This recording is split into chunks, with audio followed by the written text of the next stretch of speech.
Hi guys, we're on Youth Voices Action's Youth Panel, and today we're going to be talking a little bit about Hikitia, the organisation, and coercive control. So let's get started.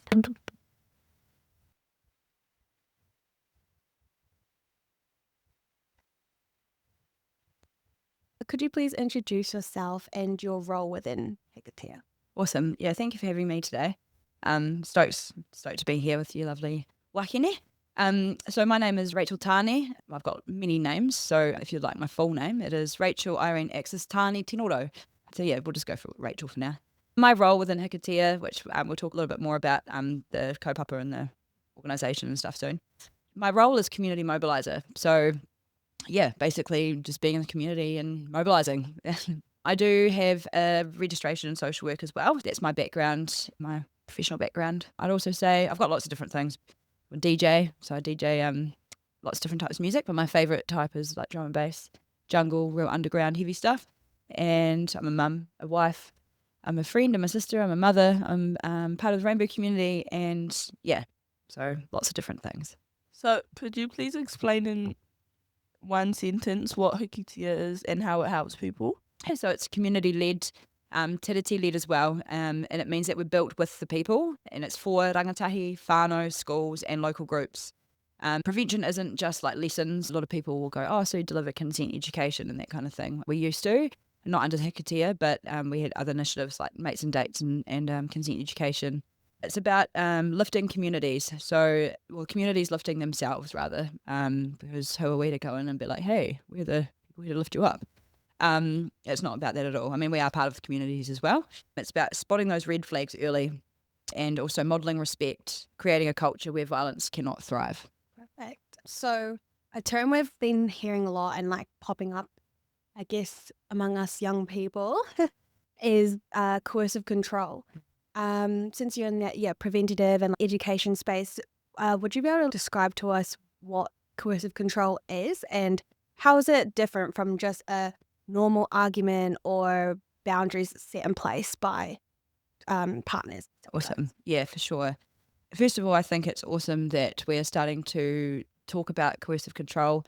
And like you said, I think, it's really important to understand what it actually means. It's so easy for things to be watered down, and to have a really good understanding of this is really important. So coercive control is when someone makes the relationship about power, not about partnership. So there'll be one person in a relationship that holds that power and that control. Excuse me. So often it's invisible. It's things like guilt tripping, isolating someone, checking in on you all the time, putting you down and controlling money, or like, transport rides, that sort of stuff. So we might see, for example, someone might have their license and they are able to. So they sort of isolate people in a way that they're like, well, I'll take you there. I'll take you there. And yeah, and we'll get into this a bit more soon, the difference between, supporting someone and controlling someone. As we know, in healthy relationships and friendships and, we have disagreements in life, and that's just how life is. If we all got along and we all could agree on the same thing, I think we'd have a much different world than what we have now. But the difference is that the pattern will build over time. So the person who is being controlled or has power over them, they'll feel like they're trapped or that they're losing themselves. They start to go internal and they start to blame themselves. So with the normal ups and downs in life, so you have an argument or a disagreement, you disagree, and then you move forward together. So you might go, oh, okay, well, that's your, I respect that. I respect that you don't agree with that. It's not like no one's been put at harm, like deliberately, you know what I mean?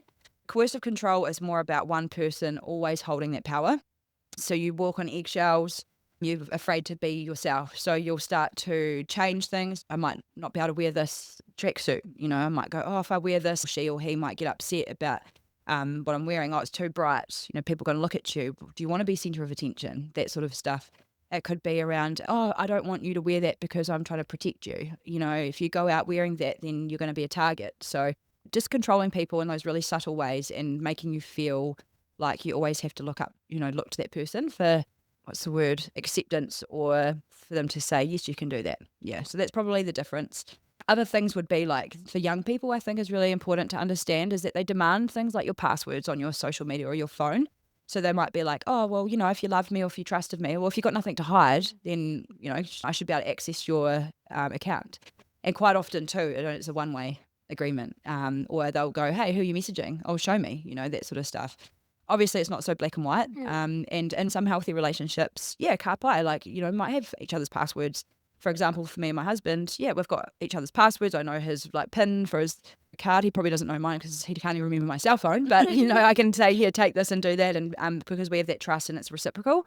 Whereas in those unhealthy relationships, it's not so much. It's around that control. Those jokes as well, oh, it's just a joke. Oh, and don't be so sensitive. It's just a joke. It's only a joke when everyone finds it funny. Yeah. For sure. Yeah. So, for example, say I might be in a relationship that's not healthy, and my friends might be sort of pointing that out and going, "Hey, Rach, this isn't cool." And the person who is controlling me may notice that, and then they might be like, "Oh, your mates are just jealous of us." And then start to get into my head saying that my friends are a bad influence, or being like, oh, they're just jealous of our relationship, or they're just trying to separate us, that sort of stuff. So isolating you from your friends or your mates or your family as well, your whānau, it can be another thing, like, oh, your whānau, they're a bad influence on you, like, oh, they don't let you do this, or, well, that's not normal. And just like sort of making you question everything in your life and people in your life as well. If you see that happening, so you've identified that's happening to your friend, their partners made them kind of pull back, isolated them. Mm-hmm. As the friend or that third party, how do you go about kind of trying to bringing them back kind of thing? First and foremost, I think it's really important to listen to your friend and not judge them. So because it can be so subtle, and it's really important that we don't sort of come in as the expert and say, hey, you're in a sync relationship, because it's for us that are on the outside, the peripheral of these relationships, we can identify it, we can see it. But keeping in mind, with these sort of unhealthy relationships with coercive control, they don't start off like that. They start off with love bombing, so that this person's showering with gifts, so they might just tell them heaps of compliments. And then over time, slowly, that coercive control starts to creep in ways. Those coercive control signs don't always feel or look like coercive control, but as friends, we'll start to see this person not to come to events. They're spending all their time with their partner. They might be starting to put themselves down. They might have started to not wear, tight jeans, or when they go to the gym, they might be wearing track pants instead of their little shorts that they might have used to wear, because, they're not allowed to wear that anymore because people might look. So it's just reminding your friend as well, hey, we've noticed this. Obviously, it's really, really important not to text them, especially as we know their phone might be getting looked at. But when you have those little moments with your friend, just being like, hey, all good? Are you I've noticed you've sort of withdrawn a little bit lately. Is there anything you want to talk about? And they might be like, no, I'm all good. And be like, okay. And just sort of planting those little seeds. And just letting them know that you're there for them. Still invite them to things and say, hey, and especially in these relationships, you can be, and you're like, oh man, every time they come out, there's a drama. Oh, every time, but it's just reminding them that you're there for them, because what these relationships do is that they isolate that person from their groups. Later in life, in marriages and adult relationships, you'll often see the person who has control over that person, they might even move them away for a better life. Statistics and research and evidence shows that, unfortunately, our men are primarily the perpetrators in these situations. With the gender pay gap, which is a whole other topic, they are likely to earn more, right? So, and then the woman, obviously, if she's having a baby and they have children, then she's more likely to stay at home with the children. And so what happens is the man might go, hey, I've been offered a job in Australia on $50-something an hour where I'm only getting 25 here. How about we move away? Yeah, for sure. Perfect. That sounds great. But if there's been all those coercive control signs prior and that person's already under that control, when they're isolated and taken somewhere else, it's so much harder to get out of that relationship, especially when there's kids involved. And then you look at things like, housing and the cost of living. There's so many barriers. And that's why when we look at these, when we talk about, unhealthy relationships and primary prevention and stuff today, it's really important to think of those intersectional stuff. It's not up to us to save them.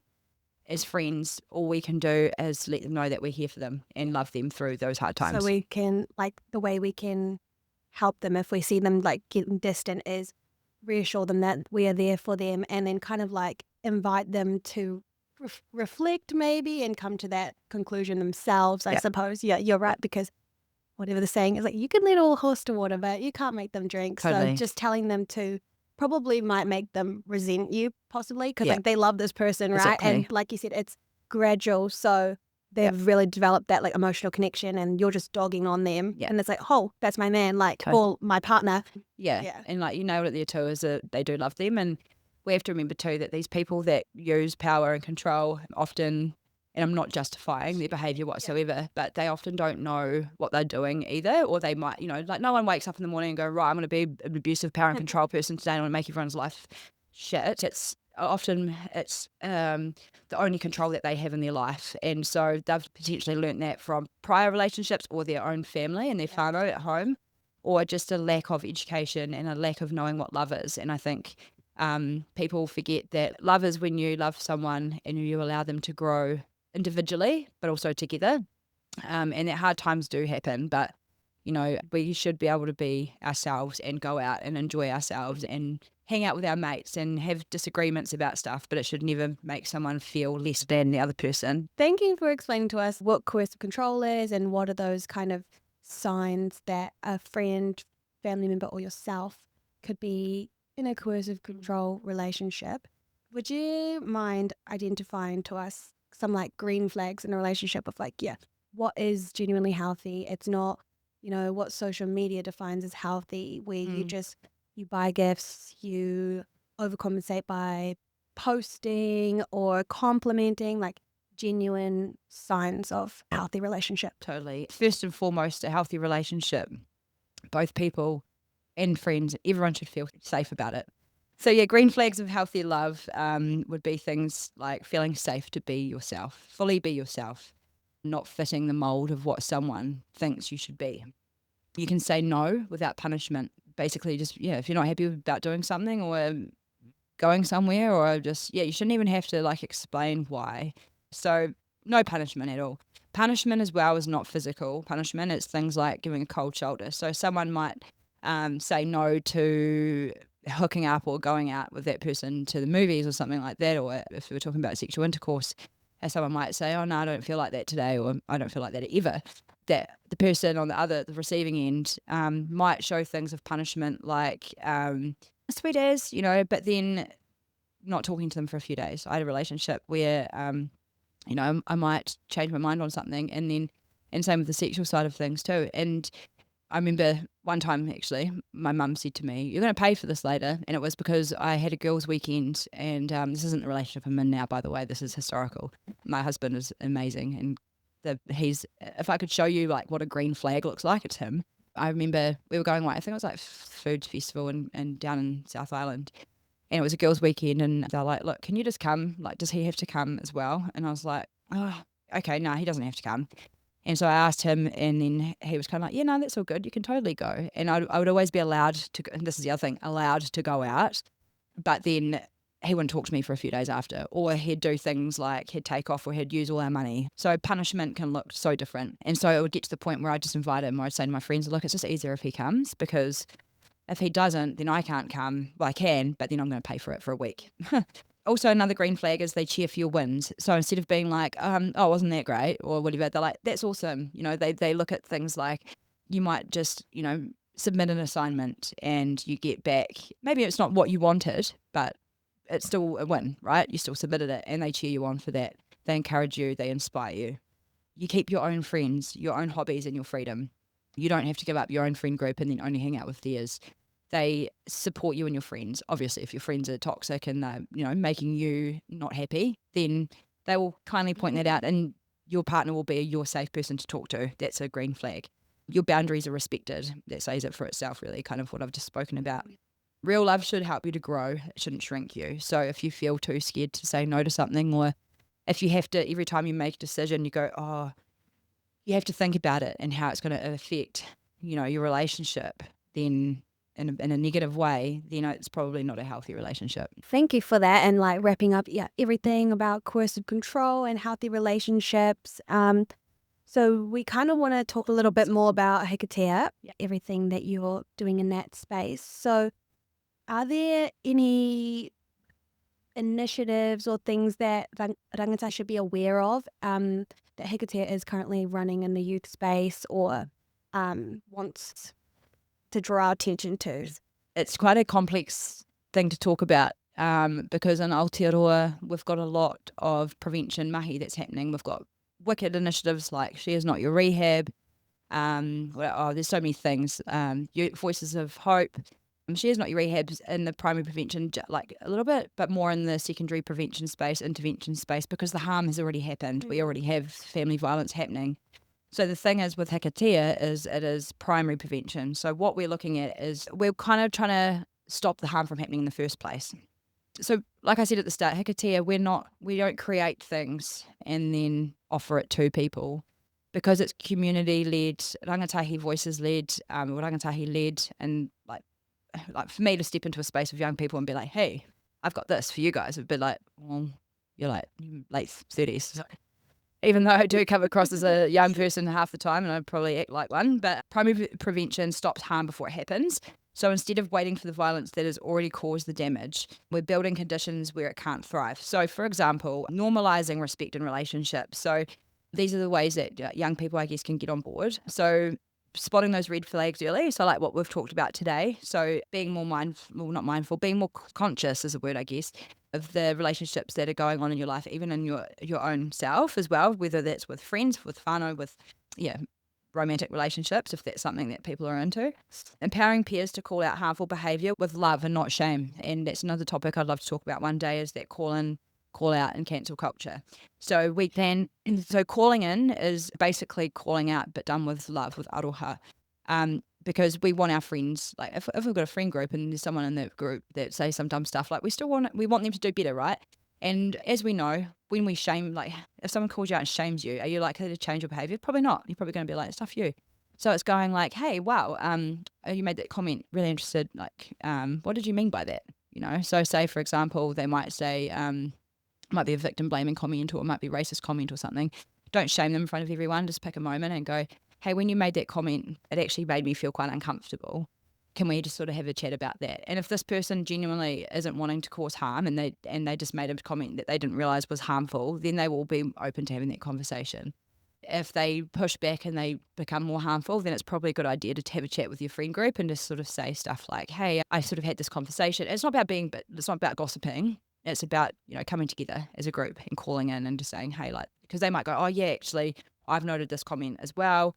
Or they've said this stuff too. And instead of all getting together and having a bitch session about that person, it's like, okay, how can we come together and sort of offer some support, or how do we move ourselves away from that person, because they're obviously not bringing us happiness, right? Yeah, so celebrating healthy, loving, equal partnerships. So when you do see friends that have a healthy relationship, celebrate that. Be like, man, you guys have like got such a lovely relationship. I love what, but also instead of going, pointing out the negative stuff all the time, it's like positive reinforcement. Like, oh man, that was so lovely how she did that for you. Or, oh, that's so lovely how he did that. And oh, that's actually really cool. Because a lot of the time people don't understand that what they're doing is actually worth acknowledging, because we're so easily able to point out negative stuff as well. And while that's important, it's also important for us to recognize the positive stuff and saying, man, I really love, I love that I can see that there's a relationship that's healthy, because when you're together, you can just be you. Like, how cool is that? And yeah, uplifting people with that. You don't have to be an expert. Ideally, we want everyone to be experts in the space. We don't want to have people like myself being ones that kind of like lead the way. We want everyone to be like, hey, someone comes up to you and goes, what's coercive control? You're like, or, like, this is how it is. And I'm sure that you're able to do that anyway, which is awesome. But we want everyone to be able to do that, So things like refusing to play those games of control. So modelling respect, doing it with your friends, doing it with your siblings, doing it with your partners and peers and whatever. If a mate is being controlling, again, calling it in gently, being like, bro, that's not okay. You'll know the people as well. Like, if this person's known to be aggressive, probably not a safe person to call out or call in. In your schools or your communities, getting involved in campaigns. So you might see, for example, at the moment, a good friend of mine, Sam Troth, he has a campaign on Instagram. He might be on TikTok. I don't use TikTok, so I don't know. So he's got the Road to Healing, Aotearoa, and he's a male survivor of sexual abuse in state care. And he walks, like, he's done 3 years, I think, now of campaigning. So he's walked the length of Aotearoa to raise awareness around sexual harm. He's now got a petition out asking the government and the system to remove good character references for people who use sexual harm. So at the moment, you can have your sentence reduced as a perpetrator of sexual violence if someone writes in and goes, oh, but they're a good person. Like, well, a good person wouldn't use sexual violence against other people, right? So for young people, like, getting amongst all that sort of stuff, sharing it, being like, hey, like if you feel comfortable to, it doesn't have to be this extreme, but like just things around, there's a few pages on social media like Teach Us Consent. It's an Australian initiative, but it's sharing those sort of things, normalizing those conversations. Like instead of like pointing out what's bad, like we talked about before we started this podcast, was around, the algorithms. And if we buy into the negative stuff, that's what we're going to see more of. Instead of going like and just ignoring some of that crap. Like, I mean, I get trolled all the time, especially when you fight back against certain cultures and norms and stuff. Instead of like focusing on the negatives, like sharing the positives, going wow, and just normalizing that sort of stuff in your friend group, because that's when you'll see your friends go, oh, you're a safe person. Like my friends all know that I don't stand at all for any type of violence. Like I don't care, I'm not perfect. I mean, I say some stuff at home sometimes. My daughter will be like, Mum, that's not cool. And I'm like, yeah, true. Actually, that was a stink comment. Might be like real subtle. Me growing up, we used to use the term gay. Like, oh, that's gay. Well, actually, no, that's actually a homophobic comment. And I know it seems really PC, but it's still that underlying stuff, And so, yeah, if my kids can call me out on it, then ka pai. But then my friends know where I stand with stuff. And as beautiful as it is, I am the go-to within our group, I think, a lot of the time if harm has happened, which is awesome, but I forget to look after myself too. So that's really, really important. I think it's really important for you guys too, you people. And when I say guys, I don't mean it in a gender term. You are leaders. Like you are the future generation. Your children, if you have children one day or if you already do, you are the leaders. I mean, we're older. We don't know, doesn't mean we know better. Who are we to come into the youth spaces and tell you what is right and what is wrong? I think, yeah, we need to uplift our young people more and more, and we need to help you all recognise your influence and your power. And when I say power, I don't mean that in a bad way, like not coercive control power. But yeah, really get stuck in. Like Voices of Hope, I'm not sure if you're aware of Jen and Jazz. They do some really cool work around mental health for young people. So getting involved in all that stuff there. Here at the Historic Village, I know the Incubator, they do some really cool art campaigns. So it's like getting involved with that stuff. Because I think it's so easy to point out the negatives and just walk away. But like you said, like when you get into campaigns, no matter what extent of it is, like you're actually providing solutions and like constructive criticism and identifying and explaining why you don't like something. Because I feel like it's so easy on social media just like, I hate that. I really don't like that. That's so stupid. It needs to change. But then if you ask them to elaborate, why do you not like that and how do you think we can change it? Totally. Is a lot more important as well. Yeah, I don't know sure. if that makes sense. But yeah, totally. And then also like the spaces that you're saying that Hikitia like promotes and to bring young people in to voice those opinions and or to come to those conclusions and become experts themselves. Yeah. Okay, yeah. So many initiatives and stuff. They ask for our opinions. They want us to feed into what they're doing. But we can't critique this or that. Yeah. Or it's actually not a safe space. Can't We don't speak at all. Or we're actually just there for a box ticking exercise. Totally. And it's just like we don't see what the result of what we said is, as well as I feel like I've been to a few youth things and it's like, oh, this is a youth event. Yes. Why is there 5 of me here? Like, where's the rest of the young people? Like, it's just a bit weird. And then you genuinely feel as though like, oh yeah, it is kind of box ticking, or it's not really aimed at us because they're talking at us. Like you say, like, who am I to come in here and just be like that? They genuinely, like, we're just sitting there. It's like a lecture. Like, I don't want to have a lecture. I'm not taking notes right now. Like, yeah, for sure. Yeah, So- totally. We've got a problem of family violence and sexual violence, and how do we need to address this? What have we already got? What's working? What's not working? And then so that was phase 1. And then phase 2 was Hikitia, which is primary prevention. They're like, right, what we've got happening at the moment is not working, because like same with men's mental health. We've got all these campaigns and ka pai cool. Like we're like, yeah, we need men to speak up.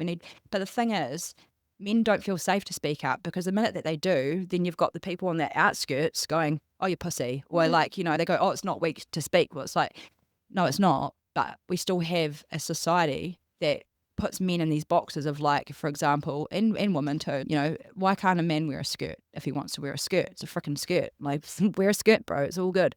But when we've got the society going, oh, a skirt, you must be a fag, or, like all that homophobic kind of rhetoric, then of course men aren't going to come out and speak. Like, because then the bros up the road might go, oh, you're, like, oh, well, it's harden up, man. It's harden up. So that's the thing with Hikitia, is that we're trying to shift the narrative and we're trying to get more people on board. That's my role, is to go out and to sit and do these kind of things and have these conversations and get people to go, wow, actually, yeah, I am a prominent person in this community. So like we might go, oh, hey, we're going to do this campaign. So it's more about like, okay, is there something that young people want to do a campaign for? Awesome. How can we, as Hikitia, walk alongside you with that? Whether it's like helping you with understanding like funding, like how to do that sort of stuff. How can we elevate you and your mahi? Like what is, with my powers and your powers combined, like Captain Planet, whatever. So I think that's really important. And I actually put a note here too. Sorry, if you tell me to shut up if you need. No, you're fine. Because you had here like a success story or example, which a prime example of this situation. So my daughter, she's 14 years old, and she came home at the start of the year, or maybe it was like term 2, and she was like, "Mum," and I was like, "Yeah." I was like, "Here we go," because my daughter's like because like you said, how can you critique things when? Because we encourage young people to speak up, and they do, and then it's kind of like you get shut down, or oh, they're opinionated, or just be quiet, or whatever. So this is kind of what happened. Was my daughter was at school in the morning. They did a session on gender stereotypes. So what are gender stereotypes? This is how a man should be. This is how a girl should be. And so my daughter, she was awesome. She was like, did all gender stereotypes, Mum. That was cool. Da da da. She's like, later on in the day, another teacher comes in and goes, hey, they were like moving some desks around or something like that.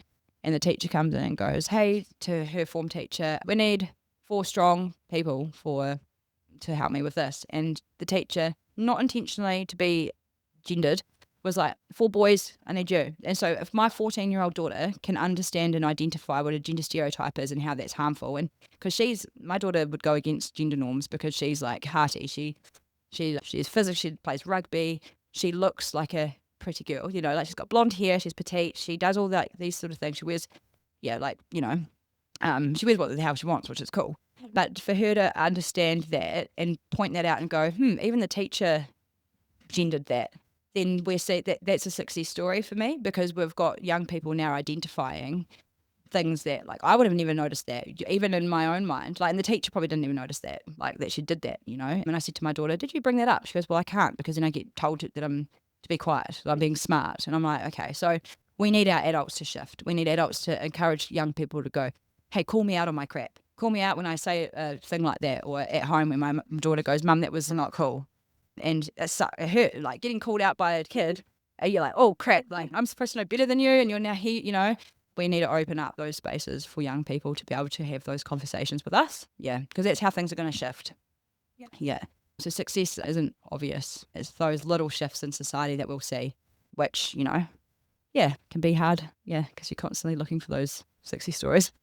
Yeah, for sure. But I do like the fact that how you're saying, she called you out. But yeah, generally it's like, oh, you're being smart. I'm older than you. You must respect your me. elders. Yeah. And it's like, oh, well, I'm just communicating to you that you like kind of overstepped my boundaries. Yeah. Like, you can't talk to me like this. And I'm going to tell you the messaging might have been right, but the way you said it, you cannot do that. Totally. And I think that's so cool. And I would I'd love to see us shift towards that, because, yeah, like you said, yes, voice your opinion, but no, you can't. You're younger than me. Only opinion Mitch is mine. I also want to point out too, because you said before about when you were talking about, how online and stuff, and to sort of challenge stuff.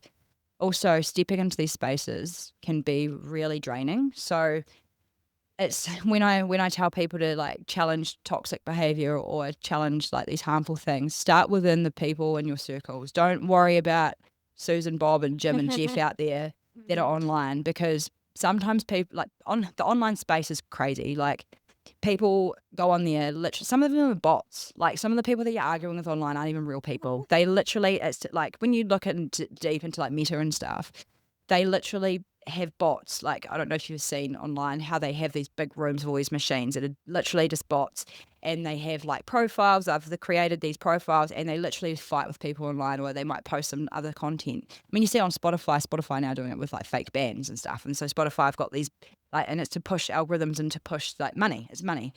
And so sometimes people are arguing with bots online they don't even know, but they're just like arguing with this racist old man or lady, but it doesn't even exist.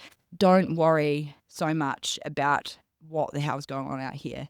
Worry about what is, first of all, reflect on yourself, reflect on how we talk, how we use our language, how we treat other people. You know, is there a homeless person on the side of the road? Don't just walk past them and not pay them attention. I mean, obviously, unless it's unsafe, they're like wasted and like yelling out stuff. Not even a homeless person, just a person. See, again, that was my language. Like, not all homeless people are wasted. We have homed people that are wasted. But just like a simple smile, hey, how are you going? Because that humanizes someone. Just like looking at our own behavior, looking at our relationships with other people, and then finding how to have these conversations that are safe. Because if we start focusing too much wider and we start responding to trolls online, we start, it can really stuff you up.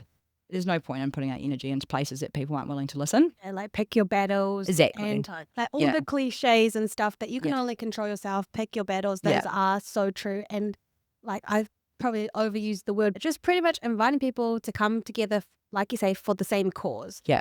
But you cannot control them. No. This is good. You should do that. Yeah. And like you're right, it's just so draining because if they don't want to hear it, then you're just wasting your time. Exactly. Yeah. And you could, Some people have their minds made up already, eh? Oh, They don't want to hear it. 100%. Yeah, they just want the rage bait, eh? Mhm. Yeah. Or like you can always find articles, TikToks that back up your own opinion. And when, like you say, the algorithm is always just going to feed you your opinion. So you're Echo always going to chamber. think you're right. You're always going to think you're right. And, we just need to be way more open-minded to hearing both sides of the story and understanding that you can still have your opinion. While respecting them. Yeah. Get offline more, have conversations. grass. Yeah. Sniff a tree or something. If you can't have a face-to-face conversation with someone and have these like challenging conversations, then was it worthwhile? But I think that's where real change will happen. And we're spending so much time on our phones arguing with people that don't want to hear us. Mhm. And again, like as you can tell, I'm a real like body person, especially having autism. Tone and delivery is something I'm really trying to work on. Because everyone always thinks I'm really grumpy, and I'm like, no, I'm not. I just like if you talk to me on the phone or over message or something, it might come across completely different. But in person, I'm like, no, I'm sweet. Like, I'm all good. Why do you think I'm good? Like, even at home, my daughter's like, why are you so mad at me? I'm like, not bad. Like, I literally was just like, hey, can you clean that up, please? And she's like, we don't even say like that. And I'm like, whoa, okay. Like, okay, I'll be a bit more like, everything's fine. So, it's really important to have these conversations in person if it's safe. Yeah. For sure, I agree. I'm increasingly becoming so over the internet, Zoom, online applications. Like it's just so silly. Like you don't actually get to meet me. You don't get to encapsulate who I am based off of my 500 word. Like so. So I really value these It's conversations so important. This is where change happens. If there's one message you want young people in Aotearoa to remember about healthy relationships and coercive control, what would it be? Ka pai. So love should lift you, not trap you. Coercive control is the rehearsal for abuse, but when young people recognise it, name it, and stand together, they can cut violence off at the root. So that's Hikitia, that is prevention, and that's how we build a future where every relationship can let us breathe, grow, and be free. Be yourself as well, I think, is really important. And to be ourselves, we need to know what our values are. Like, what are your values? What are you passionate about? How can you look after yourself? That will then help others as well. Don't worry about that crap online, man. Like, as you get older, you start to go, man, I want less friends. Some fizzle out, and that's okay. It's all good. Like, that's life. Sometimes life can be lonely, and it sucks and it hurts, but it's better to be alone than in bad company. So I'd love for people to understand that. And it's going to be okay. It's going to be okay. Everything's going to be okay. Don't worry about a thing. I won't say anymore because we have talked about a lot of content today that might bring up some feels for some people, or maybe has created sort of some realization for some people as well, whether it's personal or friendships. I'd just like to say, first of all, talk to somebody that you trust, whether it's a friend, a teacher, a youth worker, maybe there's already a therapist that's involved or a therapist that's once been engaged with.